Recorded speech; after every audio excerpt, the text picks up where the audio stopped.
What's a unexplainable and creepy thing you have seen in broad daylight? Story 1. This happened in Burnaby, British Columbia, Canada in 1987. A woman was walking up the Kingsway on the sidewalk. A pickup truck drove up onto the sidewalk and knocked her down. The driver calmly got out of the truck, picked her up, threw her in, got back into the truck, and drove off. All the while she was screaming. I took the truck's license number and phoned the RCMP. I've no idea whatever happened to her. Story 2. Sometime in the early 90s, let's say like 92, I was 10 years old or so at a park playing with a lot of children. We all heard a loud explosion and looked up. This was the first time I had ever heard an actual sonic boom. What we saw, I can only describe as a gymnast baton, floating through the air, silently, while slowly rotating. Like when a gymnast chucks their baton into the air and it's flipping. It was rather high up in the sky, where planes fly, but it was bigger than a plane. It was silent. The shaft was silver and the ends were these large red geodesic dome type things, like a dodecahedron. Behind it were two F-16s that had scrambled after it. I'm guessing the sonic boom was from the F-16s. The UFO was silent as an owl. All the kids ran to our respective parents and chaos ensued. Imagine a group of screaming 10-year-old trying to explain to our parents what we just saw. This was the only time I saw something unidentifiable with other people. Story 3. In 2013 I, 19, F, at the time, decided to take up jogging. The city had nice waterfront trails that were usually busy, so one morning before work I went out for a run at 6 AM. Turns out the trail was actually empty at that time of day. I reached a long straight stretch that's isolated, near a patch of woods, and there's a man sitting on a lawn chair fishing. I knew that area only had water an inch deep, and has never had fish, so he's just sitting there with the line in the rocks. Really? He's also aggressively glaring at me the whole time I'm approaching and wearing purple medic's gloves. Creeped out, I muted my music, but kept my headphones in. I was walking at this point, catching my breath. As I passed him, he kept glaring, and I got a look at his tackle box. It was full of tools, like a hatchet and a hammer. No fishing supplies. I walked by and after a few steps I got a bad feeling, and instinctively looked over my shoulder. He had gotten up silently, and was right behind me. I ran for it, and didn't stop, until I reached a busy parking lot. To this day I wish I'd reported it. Story 4. 2000. Was 10 years old. Was laying on the ground in a parking lot after playing catch with my dad. It was dusk and nearly dark out. We both were looking up and saw what looked like the Iron Giant flying through the sky. It's the only way I can describe it. It looked like a robot flying with its arms in front, flying like Superman. It was dead silent and made no vibrations and even banked to turn just like Superman would. We looked at each other and I asked him what he just saw, and he described exactly what I did. Never saw anything like that ever again. I'm sure there is a logical explanation for it, and this was in East Boston, Massachusetts, which is basically in Logan Airport. So likely some kind of plane or something. Story 5. Husband and I were driving through a four-way traffic light intersection listening to music when both of us saw a bright flash, like fill the car. Then we were suddenly about 4 houses down from the traffic light that was now blinking red from all sides. Music was off the radio and the phone plugged into the aux were both suddenly turned off, and my car's clock was flashing. Craziest shit. Neither of us could explain it, especially when the light was freshly green as we were going under it, so we definitely didn't accidentally run a red. Story 6. I used to walk home from middle school through an elementary school property. I would skirt the edge of the school, walking behind/between two temporary learning trailers set up in back that had been there for a decade. I never saw anyone else outside, as the kids were still in school. Very few people walked the same route I did. I was always alone.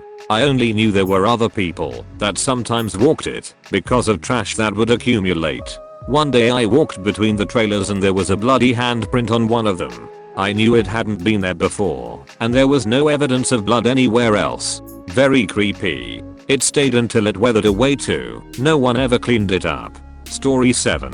I grew up across the street from a public park that had a large wooded area. In my early teens, 13 to 14, I would often hike there alone. I was walking the trails one afternoon and became suspicious of a man that was hiking behind me. He was staying back from me, but also staying close enough that he wouldn't lose line of sight. I turned onto a different trail and he turned and continued to follow me on the same trail. Deciding I wanted to lose him, I turned off the trail into the woods. I knew the area well and wasn't worried about getting lost. He immediately turned off the trail and followed me into the underbrush. I took off running and was able to lose him and get back to a busy road that ran alongside of the park. I'm pretty certain I would have been done for had he caught up to me. Story 8. This was back in the summer of 2017 when I was 13 years old. At the time, I was living in a trailer deep in the holler. We had a creek in our backyard where there were crawfish, algae eaters, small fish and snakes. The creek would also have some weird things in it, like a broken meth pipe I once found. One day, I found something really strange. It was some kinda weird bloated animal carcass that I couldn't even identify. I don't exactly know what was weird about it, but I'm guessing that it was because it was some strange unidentifiable animal.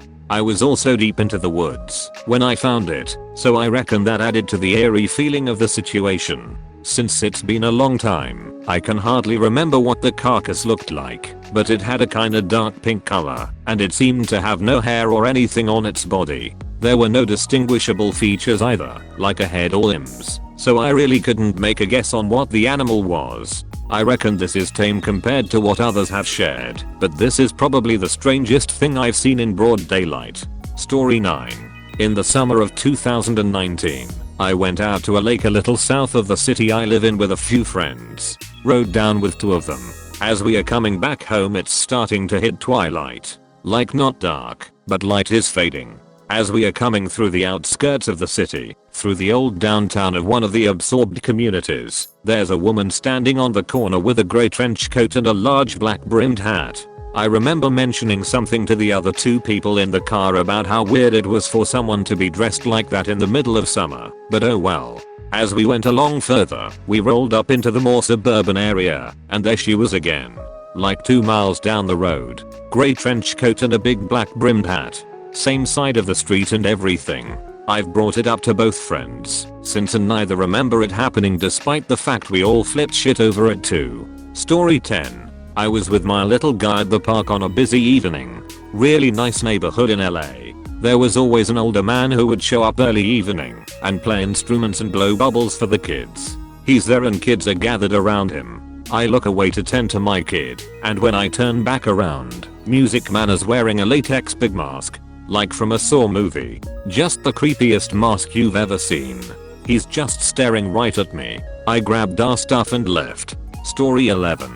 It was 2014 and I was 19. I was driving with my dad to Walmart and I was kinda a depressed loner, so I didn't have my phone on me. What's the point, no one will text anyway. Same thing with my dad. My mom was asleep. He had left her a note and his daughter was right next to him, right? So we are on our way to Walmart when at the same time we both noticed these giant ducking flaming fireballs in the sky. From our distance away they looked to be the size of minivans. They had flame tails and everything. They were just huge flame balls. They started to do geometric dances, and when they turned you could see the tail of the flame. There were 5 total. They slowly started to make a spiral shape, and as they did the flames started to disappear. 5. Geometric dance. 4. Geometric dance. 3. Geometric dance. 2. Geometric dance. Almost a circle at this point. And then lastly 1. They faded away. No one else on the road saw them or behaved like they did. Story 12. Unexplainable. A story I have mentioned a few times. Saw an old woman around the neighborhood a lot. Kept bumping into her a lot over a few months. Went for a job interview in London. That's a 2-hour train journey from where I live. Arrived at King's Cross. Rushed to get on the underground. Completely random train. Completely random carriage. Sat down and she was sat right across from me. Never seen her since. Creepy old dude who gets on the local bus a lot. One day he got on the bus in just jeans and a coat. Completely unbuttoned coat as well. He got told off by the bus driver who let him get on this time, but was told he would be refused entry if he turned up without a shirt again. Took a rather creepy turn when he then got off the bus directly opposite a play area and nursery. He has been on the bus a fair bit before, and after that event, but the time where he was shirtless is the only time he ever got off the bus at that stop. Story 13.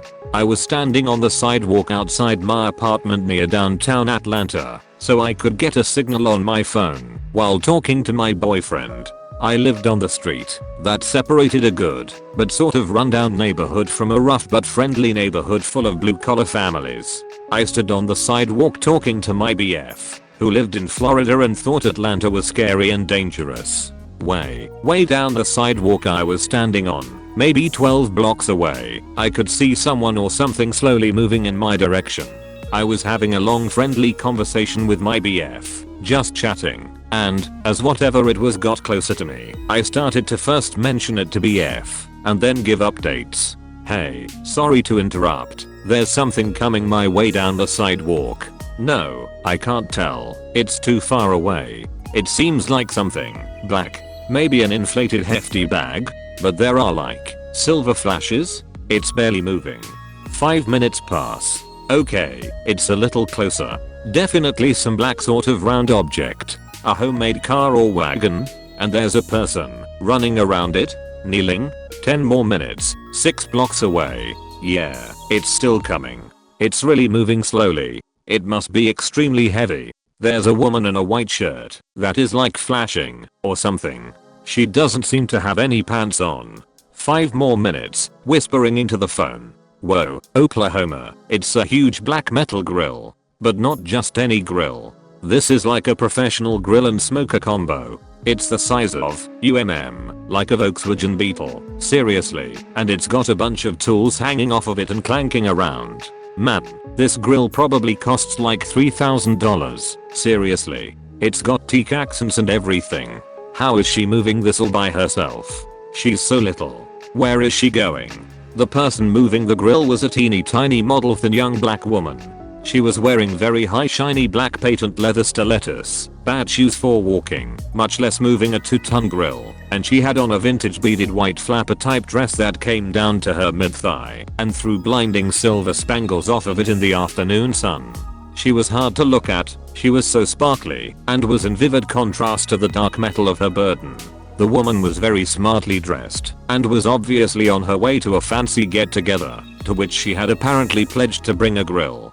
Her back was to me as she labored to move the grill a few inches at a time. She had hold of a rope attached to the side of the grill, and she'd face the grill and basically fall backwards down to the ground on her bottom, which would yank the grill toward her ever so slightly. She did this over and over in the August sun, just another summer afternoon in the ATL.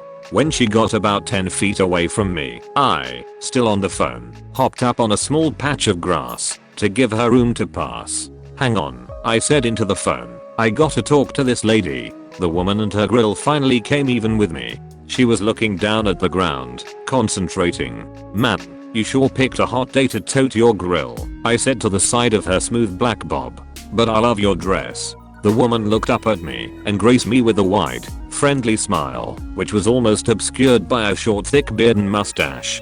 Thank you, baby, she cried. She seemed as delighted to see me as I was her. When I saw her beard, I understood that, though this person had great taste in clothing and looked fantastic, this was probably someone who made their living on the street, and who was probably stealing this grill from the Emory grads in the new condos further down the block. Still, though, they were working so hard and sticking with it. I hope you get where you're going, I called, as they bent and heaved and dipped and hauled, a dazzling hirsute into a man their cast iron prey. You too. They sang out from behind the domed lid. Ah, Atlanta. How I loved you, and your people and places. You fed my soul when it needed feeding. You aren't like this at all today, but I'm so blessed to have known you back then. Story 14. Happened in the mid to late 90s. Was camping with family at a local state park and we decided to hike down to an old, abandoned cemetery within the park we were camping at. The cemetery was at least 100, if not 150 years old or more. It was just in the middle of the forest surrounded by a stone wall. About 10 to 20 graves. This park apparently had a few settlements in it prior to being a state park, or even a state for that matter. but nothing is really left except for some old foundations in this cemetery. We started getting weird vibes and my siblings and I decided to needed to go. It just felt off. As my siblings and I were walking out on the trail, we all started commenting how it felt like we were being watched. I swear to this day that I would see human-shaped shadows in the woods off trail, and every time I would turn to look back I would see a human-shaped shadow dart across the trail or disappear back into the woods. My siblings claimed they saw the same things when they would look. We picked up the pace and got out of there as quickly as we could. We spent one more night at camp, which was a mile or so away from where the cemetery was. None of us got any real sleep that night and we all decided to just kinda hang by the fire till morning, when we packed up and left. Story 15. Was home alone. Saw a guy walking his dog. I went to door to check the mail. I saw a shadow of the man and the dog coming toward the door. I ran to kitchen, and at the door was a black silhouette just standing there. Didn't knock or nothing, just stood there. Usually you can see the color of the clothes, but all I saw was all black like a shadow person. I turned back and ran to living room, looked out the window and the dog and man was gone, nowhere to be seen. So I don't know what that was about. Story 16. When we were 7, mum took my cousin Elle and I over Hounslow Heath for our usual adventures that were common in the summer holidays. Instead of the regular route, we used to love collecting feathers and other natural things that we found to make collages with, or picking fat juicy blackberries off bushes for our gran to make pies with. Mum took us to one of her old haunts as a child called Paradise. Paradise was thought to have been the location of either an old coaching inn or a powder mill, and was just a very stark, bare massive open field with skeletal remains of ancient looking stones and wood buildings. Very old tree stumps were scattered throughout the field. Over the years Paradise had fallen victim to random attacks of arson, and the local council burning the field to keep it from becoming overgrown and unmanageable. So the appearance of Paradise was more desolate and bleak due to the burnt stubbles of grass and charred tree stumps, along with the still strong and slightly sickly smell of smoke in the air, especially when the wind caught up. The obvious differences between the otherwise lush and green area around Paradise and Paradise itself was clear to Elle and I immediately, and we said aloud at the same time the burnt place. I felt uneasy straight away, and looking at Elle I could tell she did too, although Elle was, and still is, close with her feelings. When you grow up you know how they feel about certain things. I was in my wheelchair investigating the ground around me, and Elle was a little distance off. Mum was looking at something else. Suddenly, Elle looked up at me and said, "Shiv, can you hear anything?" I was suddenly struck by the deathly silence of the immediate area. Normally the heath was alive with the comforting sound of birds, insects and small animals. It was a constant, like a soundtrack to our play, but that day there was not a sound, nor, come to mention it, was there any evidence of any living thing. In fact, I couldn't remember seeing any animals or birds since we got to Paradise. I said this to Elle and we both looked at the sky before continuing to investigate the burnt ground. Looking carefully I came to the awful realization that the ground was scattered with small animal skeleton bones and skulls, charred and dirty, left over on years of fires. Elle and I looked at each other and said at the same time, "Can we please go now?" Mum looked at us both and laughed. "What's wrong with you two?" We told her about the unearthly silence and the small animal skeletons. Mum just explained that it was only to be expected from a dead area, but she didn't say much about the silence. She just listened and then said, "Okay, let's go back." When we got home, we told our grand about it, and we talked all night about it. Now we are adults and Elle has got children of her own. They ask us about our childhood and sometimes we tell them spooky funny stories, but anytime we both mention Paradise it's always with uneasiness. Story 17. It was about 4:30 in the afternoon on a bright and sunny California day. I was driving a coworker home after our shift. We were going to smoke weed at his place, about a block away from his apartment building. An animal of some sort darts in front of my car. It was running too quickly for me to get a good look at it, but this was sadly not my first experience having hit an animal with a vehicle before. A coyote ran in front of my family's car on trip to Yosemite when I was a child, so I was familiar with the distinct crunch of a car running over an animal. Worried that I've just killed somebody's dog that got loose, I immediately pulled over to the side of the road and started looking around for the poor animal. It wasn't in the street, so I figured it must have kept running off while injured. I looked in the direction that it came from and the direction that I figured it must have continued running, and there was no sign of any animal at all. I inspected my car for damage and there was nothing. No blood, no fur. It was if I hadn't hit anything at all. Shaken up, my coworker and I agreed to skip smoking weed that afternoon. His apartment wasn't even a full block away from where I hit whatever it is that I hit, so I quickly drop him off and start to go home. While waiting at a red light, I glanced down the street towards where the collision occurred and saw something I cannot explain, nor will I ever forget. It wasn't a dog. It more closely resembled a deer, but it was all wrong. It was massive. It had to be at least 8 feet tall including its antlers. It was entirely black and unnaturally thin, as if its skin was clinging to its bones. What freaked me out the most was that it was limping. This was definitely what I hit with my car. But how? Never mind the fact that I don't believe in the supernatural. How could I have hit something so huge and not noticed it? How could something so big not leave any trace of damage on my car? The light turned green and I drove forward. I immediately made an illegal U-turn after the intersection. I needed to get a second look at whatever this thing was. But when I brought my car back around again, it was gone without a trace, as if it had vanished into thin air. I consider myself a logical and rational person. I'm not religious, nor do I believe in the supernatural. But I have no earthly idea what I hit with my car that day. Thanks for watching. Subscribe for more daily videos.